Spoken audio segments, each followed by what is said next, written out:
Hello guys, मैं सुरेश कुमार आपका स्वागत करता हूं एजुकेशनल स्टडी पॉइंट आई में। आज मैं लेकर आया हूं भारत में मध्यकालीन यानी मुस्लिम काल की नींव। यानी भारत में मुस्लिम यानी मध्यकाल की नींव किस तरह पड़ी, ये आपको आज हम समझाएंगे। तो इससे पहले अगर जो आपको समझना है तो सबसे पहले हम समझते हैं इस्लाम का उदय किस प्रकार इस पृथ्वी पर हुआ। इस्लाम का उदय सबसे पहले समझते हैं। हालांकि मध्यकाल को हम संघर्ष युग के नाम से भी जानते हैं, जो 1000 से 1200 ईस्वी तक संघर्ष युग रहा है। इसको भी हम इससे परिचित होते हैं। और अरब का भारत पर आक्रमण, यानी अरब जो हैं सबसे पहले वो आक्रमण मुस्लिम आक्रमण का, अगर पूछा जाए मुस्लिम आक्रमणकारी पहले भारत पर कौन थे तो अरब थे। तो अरब को समझने पहले या मुस्लिम प्रथम आक्रमणकारी कौन थे उसको समझने से पहले हम मुस्लिम का उदय सबसे पहले समझते हैं। आइए चलते हैं। तो एनसीईआरटी की बुक है इस्लाम का भारत में आगमन किस तरह हुआ। तो इस्लाम धर्म की शुरुआत देखी जाए तो सबसे पहले मक्का नामक शहर में, जो अब सऊदी अरब में पड़ता है, सन 570 ईस्वी में हज़रत मोहम्मद साहब का जन्म हुआ था। और 570 ईस्वी में जब हज़रत मोहम्मद साहब का जन्म हुआ, इन्होंने ही जो है इस्लाम धर्म का प्रचार प्रसार किया और सब में कहा भाईचारा प्रेम से रहिए और अल्लाह एक है, एकमात्र अल्लाह है, उसकी ही प्रार्थना करिए। तो इस प्रकार उन्होंने जो है इस्लाम धर्म का प्रचार प्रसार किया साथ में प्रचार प्रसार जब मक्का यानी काबा के नाम से जानते हैं, मक्का में प्रचार प्रसार कर रहे थे। इनका स्थान मक्का में ही अंततः बना है। तो मक्का में जब ये थे तो मक्का के लोग, इनके कुछ लोग जो हैं मोहम्मद साहब की बातों का विरोध भी किया करते थे। अब विरोध जब करते थे तो मोहम्मद साहब ने क्या किया, मक्का को 622 ईस्वी में छोड़ दिया और छोड़ने के बाद ये दूसरे शहर मदीना को चले गए। तो जब मदीना को चले गए तो इनका जब मदीना गए तो इसी को हिजरत के नाम से जानते हैं, हिजरत। और इसीलिए हिजरी सम्मत जो है मुसलमानों में प्रचलित है इसी वर्ष से।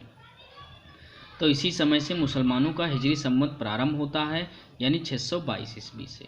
और मोहम्मद साहब इस प्रकार धर्म का प्रचार करते चले गए। अरब देश में इन्होंने प्रारंभ होकर पूरी दुनिया में फैल गया मुस्लिम धर्म। और मोहम्मद साहब की मृत्यु 632 ईस्वी में हो गई। इन्होंने 5 शिक्षाएं दी थी।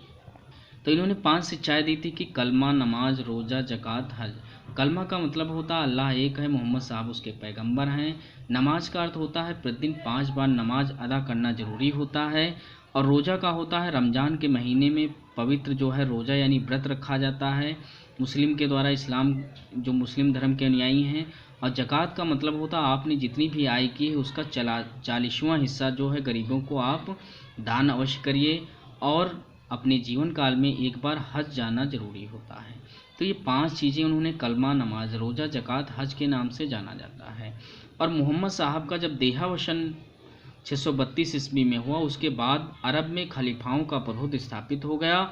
और खलीफा पैगंबर के उत्तराधिकारी के रूप में मुस्लिम जगत में धार्मिक गुरु या राजनीतिक प्रशासक होते थे। यानी मुस्लिम में देखा जाए तो खलीफाओं का ही शासन हो गया था जब हज़रत मोहम्मद साहब की मृत्यु हुई उसके बाद।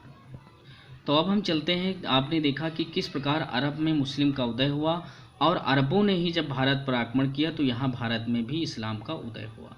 तो भारत पर 712 ईस्वी में प्रथम मुस्लिम आक्रमणकारी जो था अरब शासक मोहम्मद बिन कासिम था। यानी मोहम्मद बिन कासिम ने ही 712 ईस्वी में अरब का जो शासक था उसने भारत पर आक्रमण किया। और जब भारत पर इसने आक्रमण किया उस समय जो है यहाँ का जो राजा था वो दाहिर था। तो आइए चलते हैं, जो ये अरब का आक्रमण है उसकी जानकारी कहाँ मिलती है। तो चचनामा एक पुस्तक है और साथ में फुतुह अल बलदानी जो है एक पुस्तक है जिसमें जानकारी आपको मिलती है। मोहम्मद बिन कासिम ने जब भारत पर आक्रमण किया 712 ईस्वी में, तो उसने सिंध पर आक्रमण किया था। भारत के सिंध पर उसने आक्रमण किया था जहाँ के राजा दाहिर थे। दाहिर को इसने पराजित कर देवल बंदरगाह को जीत लिया था। और इस युद्ध को रावर का युद्ध के नाम से जाना जाता है।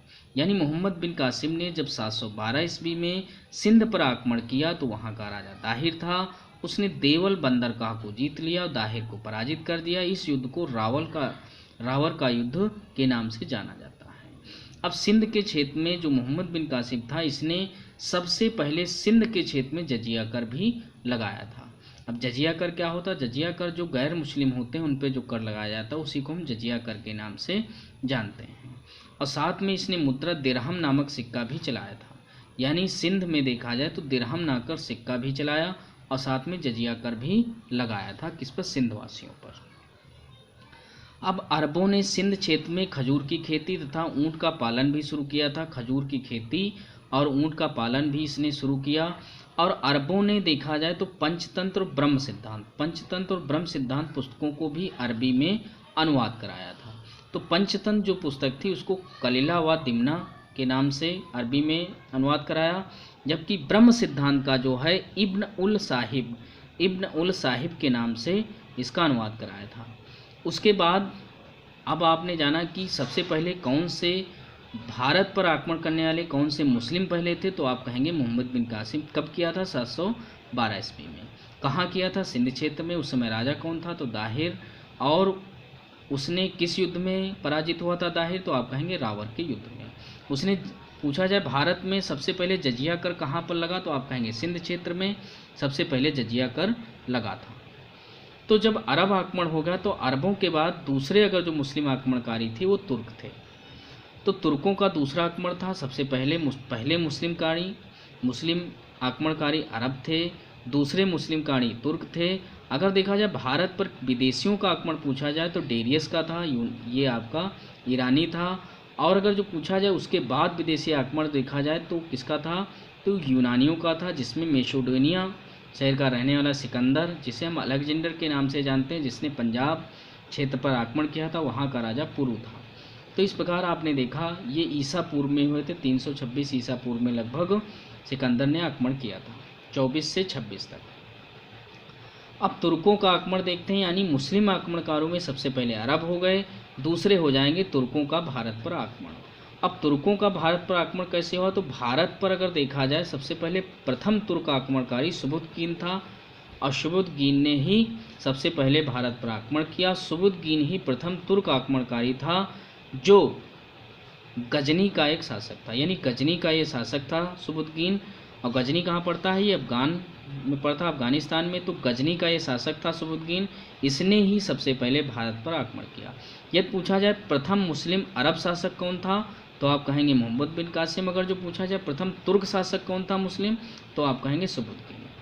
इसके बाद पूछा जाए सुबुतगीन, अब ये सुबुतगीन कौन था? तो सुबुतगीन हिंदूवासी जो पंजाब के राजा जयपाल थे उसको हराया था। यानी सुबुतगीन ने हिंदूशाही पंजाब के राजा जो जयपाल थे उनको हराया था। और सुबुतगीन की मृत्यु के बाद उसका पुत्र जो होता है महमूद गजनी, आपने महमूद गजनी का नाम सुना होगा, जिसने भारत पर 17 बार आक्रमण किया। तो महमूद गजनी था जो 998 ईस्वी में गजनी का सबसे पहले शासक बना। यानी मृत्यु हुई, पिता की मृत्यु, गजनी का शासक था सुबुतगीन, उसकी मृत्यु के बाद उसका पुत्र जो है महमूद गजनी 998 ईस्वी में गजनी का शासक बना। अब हम महमूद गजनी को ही समझते हैं, महमूद गजनी के बारे में जानते हैं। तो फैक्ट टू फैक्ट सारी बातें आप समझते चले जाइए। और हमने इससे पहले कि आपको आधुनिक भारत और विज्ञान के भी बहुत सारे वीडियो अपलोड कर दिए हैं, तो वो सारे वीडियो प्राप्त करने के लिए हमारे चैनल को सब्सक्राइब कर लेना, हमारे चैनल को विजिट करना, आपको सारे वीडियो प्राप्त हो जाएंगे। तथा हमारे चैनल को सब्सक्राइब कर लेना, लाइक शेयर कमेंट अवश्य करना, ताकि आपको सारी बातें जो कमेंट के माध्यम से आप कमियां बताएंगे उनको हम दूर करने का प्रयास अवश्य करेंगे। महमूद गजनी 998 ईस्वी में गजनी का शासक बना। और कब बना? जब इसके पिता जो थे सुबुतगीन, उसकी मृत्यु के बाद ही ये गजनी का शासक बना। महमूद गजनी ने 1000 से लेकर 1027 ईस्वी तक भारत पर 17 बार आक्रमण किए। यानी इसने भारत पर 17 बार आक्रमण किए थे। इसका प्रथम आक्रमण जो था वो 1001 ईस्वी में पंजाब के शासक जयपाल पर ही इसने आक्रमण किया था और उसको बंदी बना लिया था। और ये इसने जब आक्रमण भारत पर किया तो इसका धन लूटना था, कि धन लूटकर हम अपने राज्य का विस्तार करें, यही इसका उद्देश्य था। महमूद गजनी का प्रथम आक्रमण जो देखा जाए आपका 1001 ईस्वी में पंजाब के शासक जयपाल पर था, जबकि प्रमुख आक्रमण देखे जाए 1018 ईस्वी में इसका कन्नौज में आक्रमण था। तो 1018 ईस्वी में कन्नौज पर इसने आक्रमण किया। इसका सर्वाधिक प्रसिद्ध आक्रमण देखा जाए 1025 में सोमनाथ का मंदिर, यानी गुजरात में जो पड़ता है सोमनाथ, वहाँ पर 1025 में इसने आक्रमण किया। और बहुत सारा धन, सबसे अधिक मशहूर अगर जो प्रमुख अगर देखा जाए इसका आक्रमण तो सोमनाथ का ही माना जाता है। अब सोमनाथ सोमनाथ पर आक्रमण के समय 1025 में गुजरात का राजा अगर देखा जाए कौन पूछा जाता है, भीम प्रथम था। यानी जब सोमनाथ पर मोहम्मद गजनी ने आक्रमण किया तो भीम प्रथम था, और महमूद गजनी का यह भारत पर 16वां आक्रमण था। यानी पूछा ये भी जा सकता है कि जब सोमनाथ पर आक्रमण किया तो कौन सा आक्रमण था, तो आप कहेंगे 16वां आक्रमण, और उसमें राजा कौन था, तो भीम प्रथम। अब महमूद गजनी को मूर्ति भंजन शासक के नाम से भी जाना जाता है, क्योंकि ये जब आक्रमण करता था तो जैसे इसने मंदिर को लूटा, धन लूट लिया तथा मूर्ति का भी भंजन कर दिया, तोड़ दिया, इसीलिए हम मूर्ति भंजन शासक के नाम से भी जानते हैं। अब इस्लाम का प्रथम सुल्तान, यानी इस्लाम का प्रथम सुल्तान महमूद गजनी ही अपने आप को कहा करता था, तो महमूद गजनी को ही कहा जाता है। महमूद गजनी जो है प्रथम सुल्तान के नाम से, इस्लाम का प्रथम सुल्तान महमूद गजनी ही था। भारत पर इसका अंतिम आक्रमण देखा जाए 1027 ईस्वी में आगरा के निकट भेरा दुर्ग पर इसने आक्रमण किया था।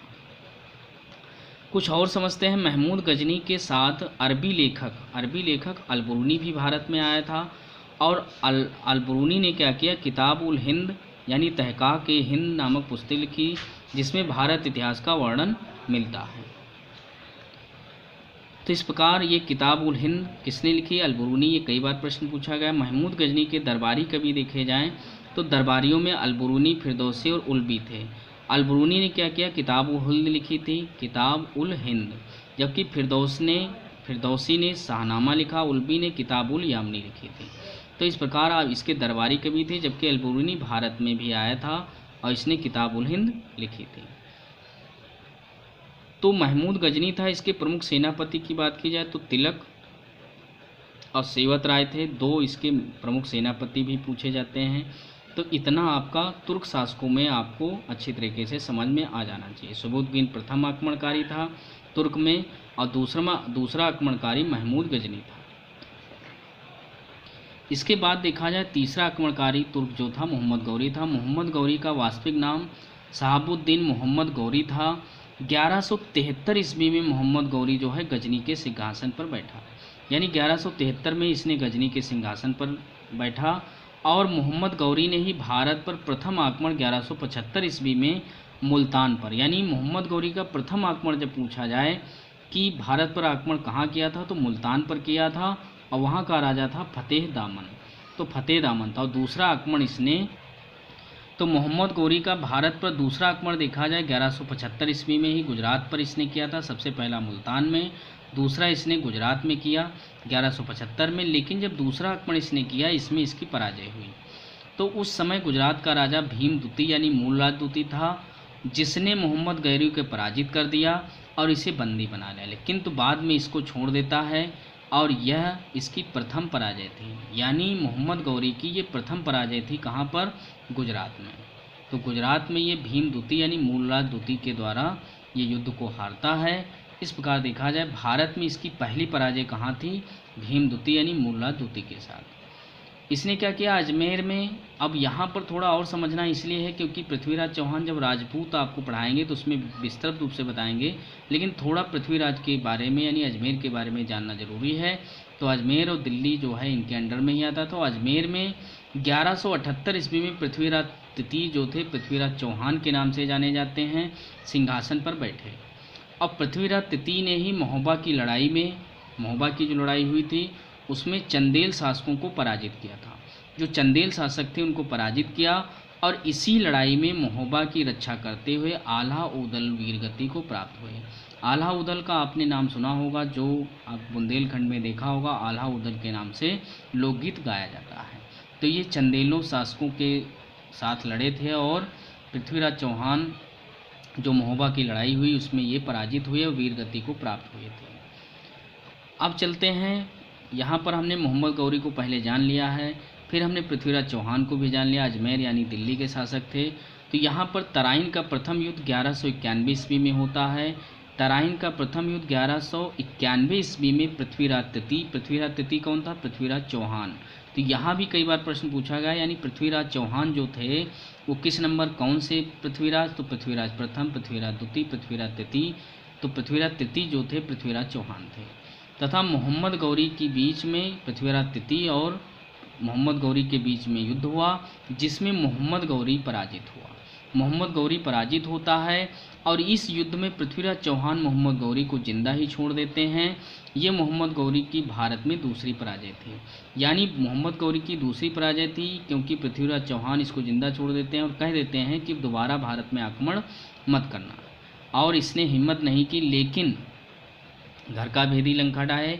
इस प्रकार देखा जाए, इनके पृथ्वीराज चौहान के जो दुश्मन थे, जिनका कन्नौज के राजा जो जयचंद थे, उनके बुलावे पर जो है ये जो मोहम्मद गौरी था फिर दूसरी बार आता है 1192 ईस्वी में। तो तराइन का द्वितीय युद्ध 1192 में पुनः होता है और एक बार फिर पृथ्वीराज चौहान और मोहम्मद गौरी के मध्य में युद्ध हुआ। पृथ्वीराज चौहान की इसमें हार होती है और इसमें पृथ्वीराज चौहान की बाद में ये हत्या कर देता है।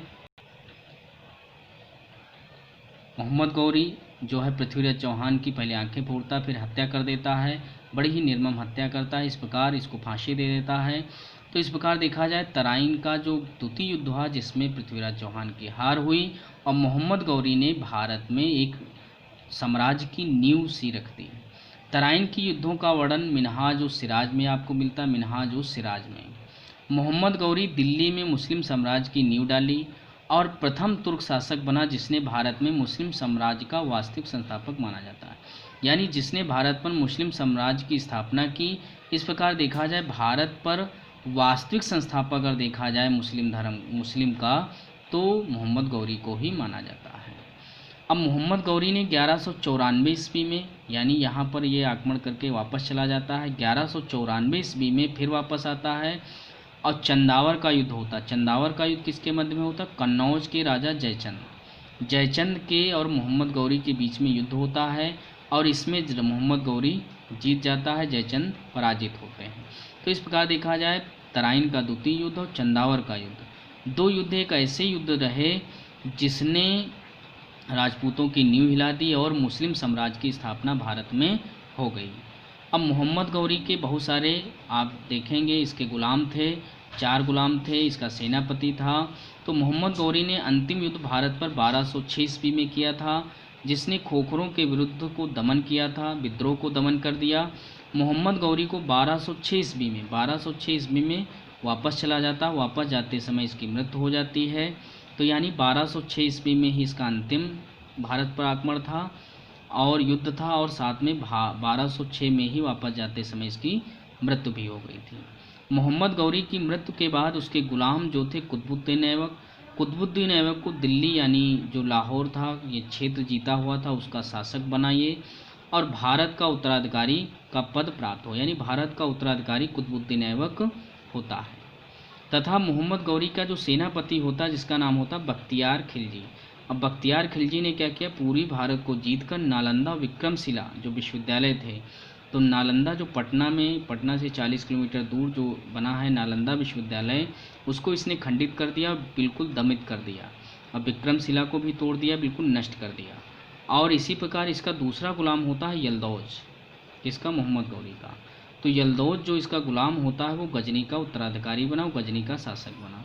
तो इस प्रकार आपने जाना कि किस तरह भारत पर मुस्लिम की नींव रखी गई। इस प्रकार दिल्ली सल्तनत इसके बाद प्रारंभ होती, मध्यकाल भारत प्रारंभ होता है। 5 शासकों ने शासन किया, उसको हम विस्तृत तरीके से अगले वीडियो में प्रेषित करेंगे। तब तक आप इसको विधिवत आप नींव को समझिए, पढ़िए।